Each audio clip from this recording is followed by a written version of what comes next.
Hello everyone, welcome to this lesson. In this lesson, we're going to talk about uniform distribution.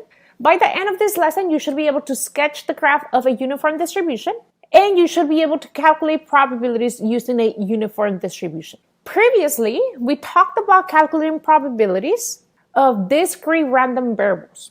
In this lesson, we will be calculating probabilities arising from continuous random variables. So in this lesson and in the next few lessons, we're going to be calculating probabilities by looking at the graph of a distribution. Now, you might be wondering, what do you mean by distribution?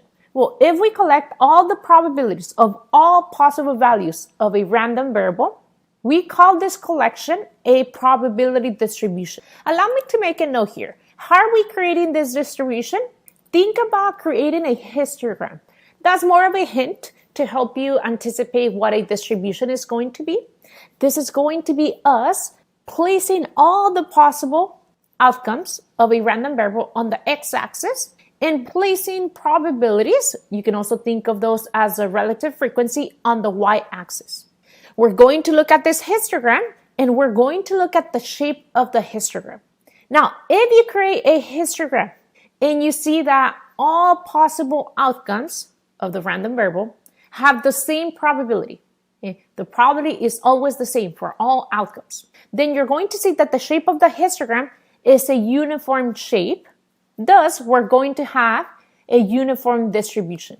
And so when we were talking about histograms and we were describing the shape of a histogram, we said that a histogram has a uniform shape if we see that all the bars on the histogram are of the same height. This is what we call a uniform shape. So again, if the probabilities are always the same for all outcomes, we're going to have a uniform distribution. Let's go ahead and look at an exercise. Suppose you arrive at Westlake Station in Seattle, where trains arrive at the station every 10 minutes. We are interested in the waiting time.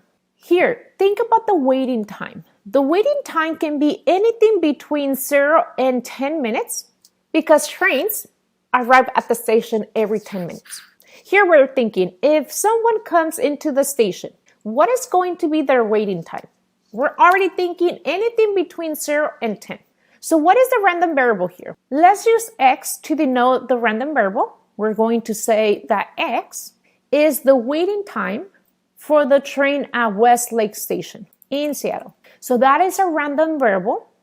Again, this variable could be 1 minute, 2 minutes. It could also be 3.5 minutes. It could also be 9.9 minutes, right? So can you answer this question? Is the random variable continuous or discrete?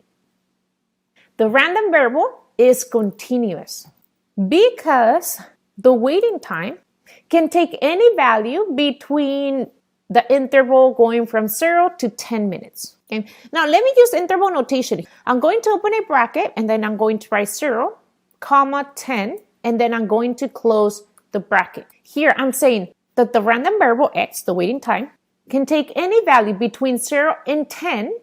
With the brackets, I'm indicating that it can also be equal to 0 and that it can also be equal to 10. That is what we're doing here with the brackets. Again, we're saying the waiting time can be something like 0.5 minutes, 3.7 minutes, right? The variable here is continuous. It doesn't have to be a whole number. Now, let's go ahead and sketch the graph of the distribution. For the title on the x-axis, I'm going to write waiting time. And I know that the waiting time can be any value between 0 and 10. I'm just going to go ahead and go by ones. So from 0 to 10. Now, here on the y-axis, I'm going to use the y-axis for the relative frequency of each of those outcomes. Okay, so I can write relative frequency or I can write probability, right? Because the relative frequency of an outcome is the probability of that outcome. Okay, so here I'm going to write probability. Now, the probability of all these outcomes is the same. So here, the height of the distribution is going to be the same. So I should be seeing a uniform distribution. The probability of someone waiting 1 minute, 2 minutes, 8 minutes, 9 minutes, 10 minutes, 9.9, the probability of each of those outcomes is the same. In this scenario, we will see a uniform distribution. Okay. Imagine yourself running the experiment. You're standing by the train station and you're recording the waiting time for each person that arrives to the station. You continue to do this and you start creating a histogram of all the observed waiting times. You're going to see this distribution. You're going to see that each of your class boundaries for your histogram have the same height. Now, let me ask you this question. What is the area under the distribution? Well, think about it. Your distribution includes all the outcomes. Think about it. What happens if we add the probability of all the outcomes in a random variable? If we add those probabilities, we should get 1. Here's a fact about any distribution that we're going to see in this class. The area under the distribution is always equal to 1. Let me repeat that again. The area under the whole distribution is equal to 1. With that being said, would you be able to find the probability of each of the outcomes? Or you can also think of this as the height of the distribution. Let's go ahead and draw that rectangle again. You know that the area is 1. You know that the length of this rectangle is equal to the length between 0 and 10. That is 10. Or you can also think of that as 10 minus 0. That's how we find the difference between 2 points, right? So again, 10 minus 0 would be 10. So that length here is, so if you have the area and you have the length of the rectangle, can you find the width? Yes, you can. Area is equal to length times width. Here the area is 1, so I'm going to write 1 for A. The length is 10, and then we have times W. We don't know what W is here. If I want to solve for W, I need to go ahead and divide both sides by 10. Again, I'm trying to undo the multiplication by 10, so I'm dividing by 10. This is going to give us 1 over 10 is equal to W.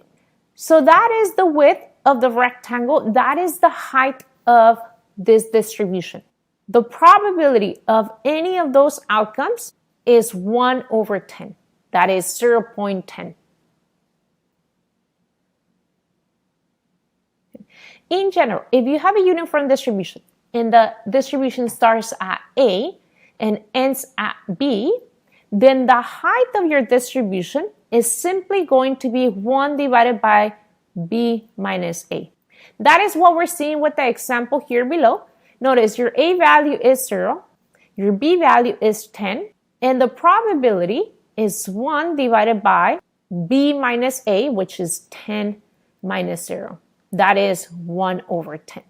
Okay? So this formula here, 1 divided by B minus A, is going to be the height of any uniform distribution going from A to B. Now that you're familiar with what a uniform distribution looks like, and now that you know how to sketch the graph of a uniform distribution, we're going to talk about calculating probabilities using a uniform distribution. For this next exercise, we're going to be looking at the uniform distribution that we created in question number 1. The first question we have here is, what is the probability of the waiting time being between 5 and 10 minutes for a train? Okay. Let's go ahead and write this question using probability notation. We're asking ourselves, what is the probability of our x, which represents the waiting time? What is the probability of this x being between 5 and between 10? How are we going to find that probability? Here's what we're going to do. Go ahead and draw the distribution that we had above.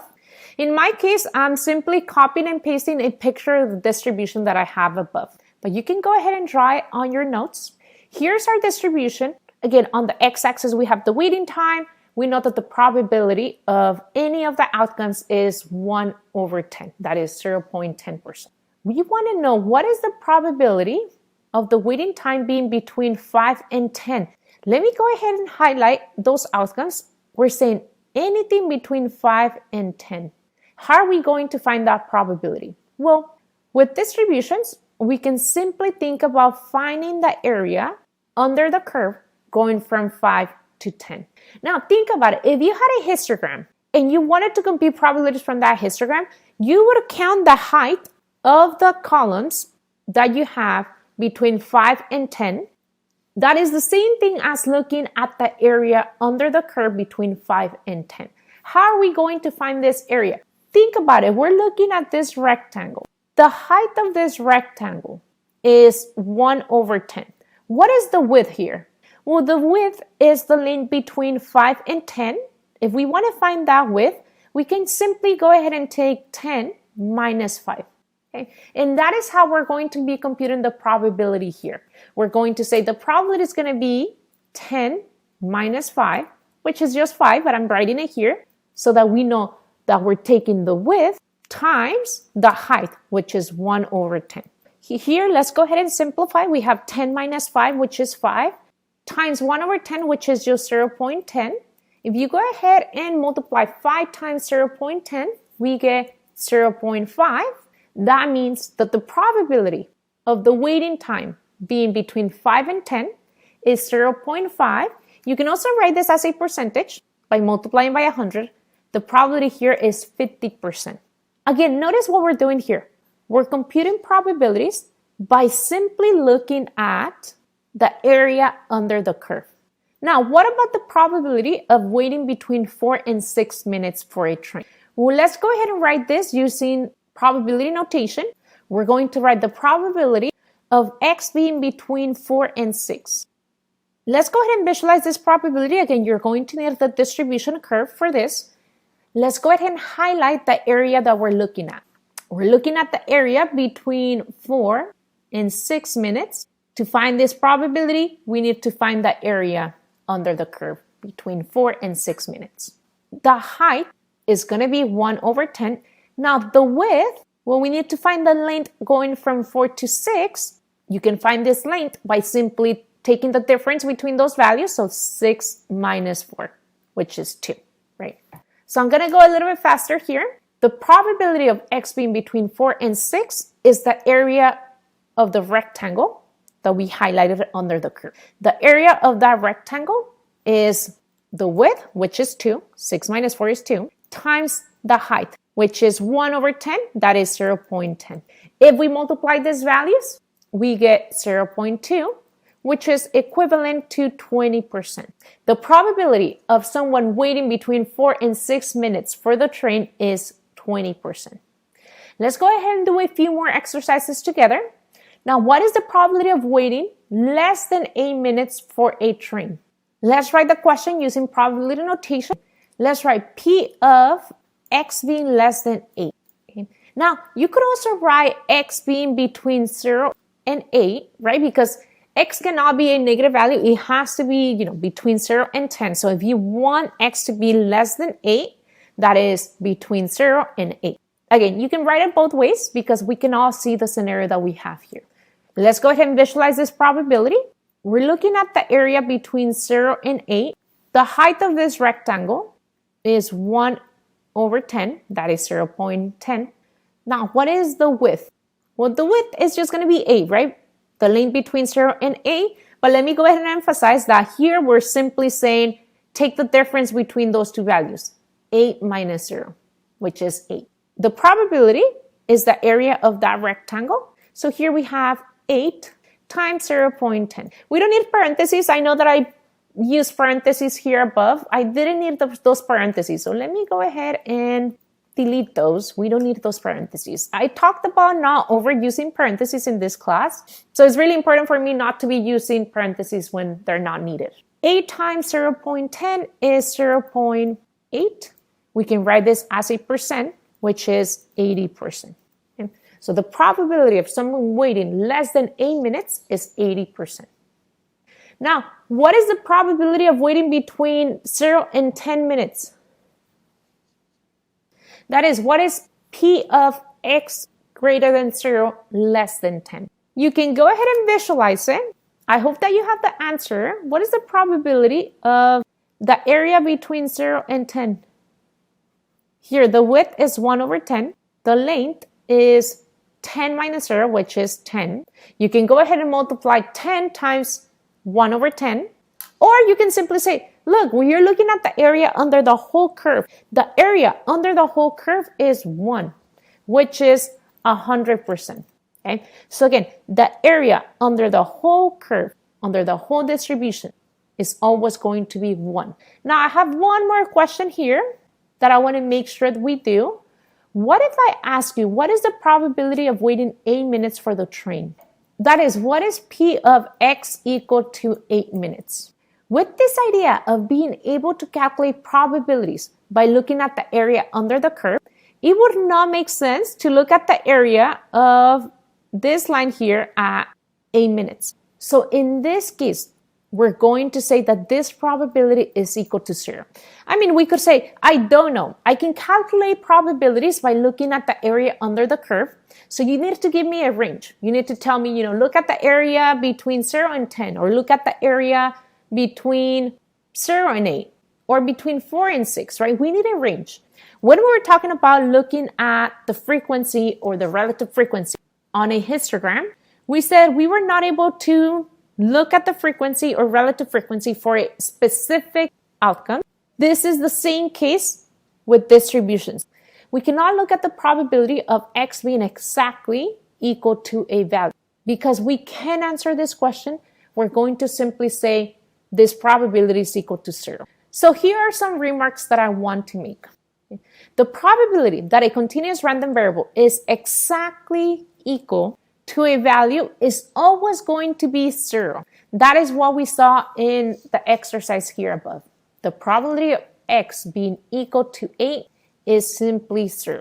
Now, one more thing that I want to emphasize is that the probability under the whole curve is 1. I mentioned this on the first page. I also mentioned this in part D here. The area under the whole curve is equal to 1. Another remark that I want to make is that in general, the height of the uniform distribution, the ranges between A and B, is always going to be 1 divided by B minus A. That is what we saw here above. We found 1 over 10 by taking 1 divided by B, which is 10, minus A, which is 0. So 1 divided by 10 minus 0 is how we found 1 over 10. Now, with that being said, I'm going to let you do this next problem on your own.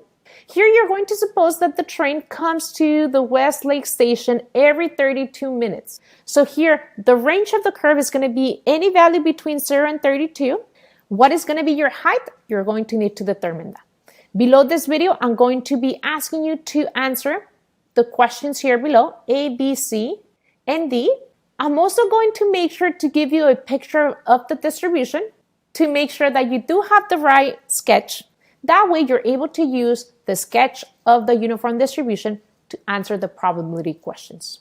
This lesson is introducing you to the idea of computing probabilities by looking at the area under a curve.